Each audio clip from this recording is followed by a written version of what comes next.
Here are the top 5 things you need to know about Cyberpunk 2020 as it relates to the upcoming release of Cyberpunk 2077. Cyberpunk was designed by Mike Pondsmith as an attempt to replicate the gritty realism of the cyberpunk science fiction novels of William Gibson and Walter John Williams. In particular, Williams' novel Hardwired was an inspiration, and Williams helped playtest the game. The game was published in 1988 by Attribution-ShareAlike Games. The game consists of a 44-page handbook, a 38-page sourcebook, a 20-page combat book, 4 pages of game aids, and 2 10-sided dice. In 1990, Attribution-ShareAlike Games released the second edition of the game titled Cyberpunk 2020, which featured updated rules for combat, net running, and a character generation. The game's timeline was also retconned to accommodate the German reunification in 1990. It was released as a box set that contained a 222-page softcover book and a 24-page reference guide and adventure. 2 revised versions of the game were later released: Cyberpunk 2020 version 2.0 in 1992 and Cyberpunk 2020 version 2.01 in 1993. A total of 28 rule supplements and source books and 6 adventures were also published by Attribution-ShareAlike Games between 1993 and 1996. In addition, Atlas Games published 12 adventures under license between 1991 and 1993. 6 novels set in the Cyberpunk 2020 world were also published between 1993 and 1994. In 2019, Attribution-ShareAlike Games released the starter set for a new edition called Cyberpunk Red, which functions as a prequel to the Cyberpunk 2077 video game.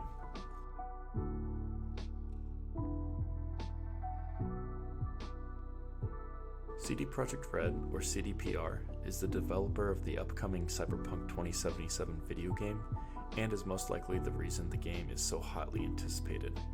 As you may know, Netflix just released an adaptation of the Witcher books, written by Andrzej Sapkowski.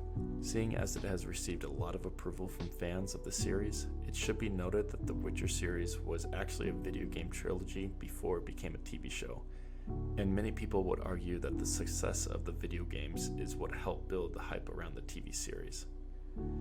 The Witcher 3 is most likely what people associate the success of the series to, as just this past month, after the release of the Netflix series, more people are playing The Witcher 3 now than at launch back in May 2015.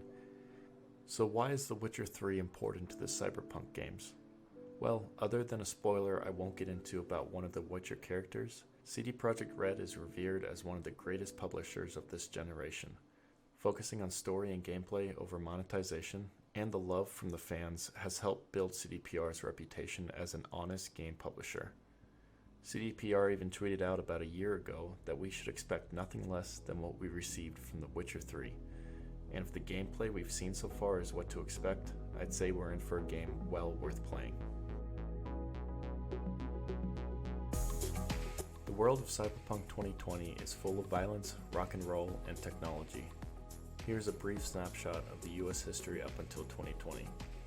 By the end of the 1980s, most of society had become more interested in the individual over the community. A sort of me-first worldview began to emerge. Couple this with the skyrocketing homelessness and the technological revolution of the mid-90s, the wage gap began to tear apart, leaving no middle class. Large cities became the only beacon of safety, as this was a home to powerful corporations. No crime, no poverty, a utopia blind to the outside world. Due to drought and famine, the Midwestern states became abandoned and a battleground for criminals. Oppressed and angry of the nation, the poor unified together, bringing in what we call the Cyberpunk Revolution.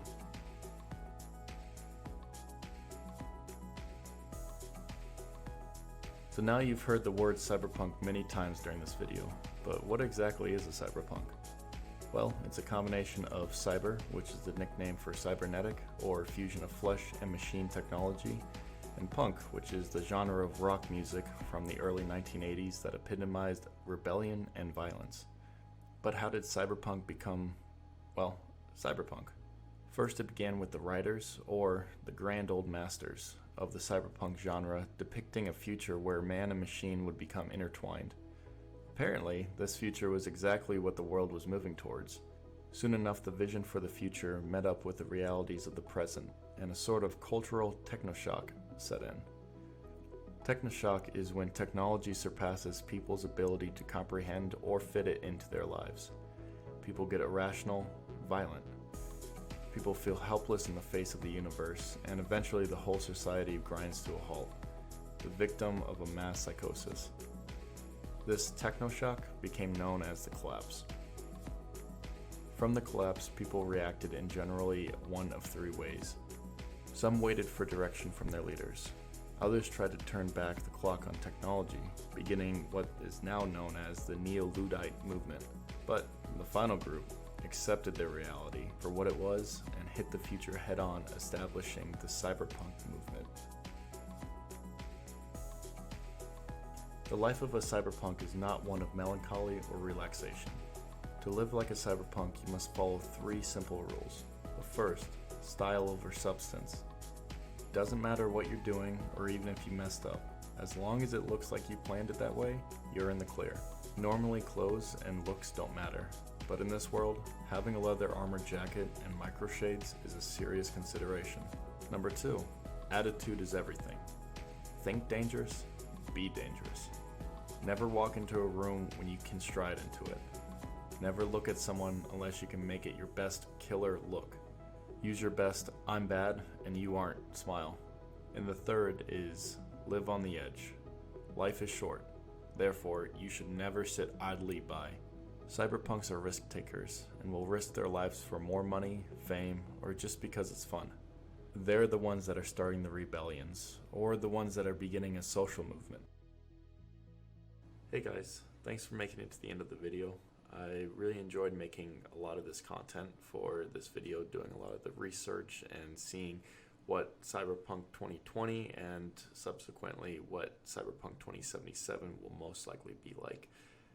For me, I like what CD Projekt Red has done with the Witcher series, and so I'm very hopeful that Cyberpunk 2077 will have even more of a positive reception towards the video game genre.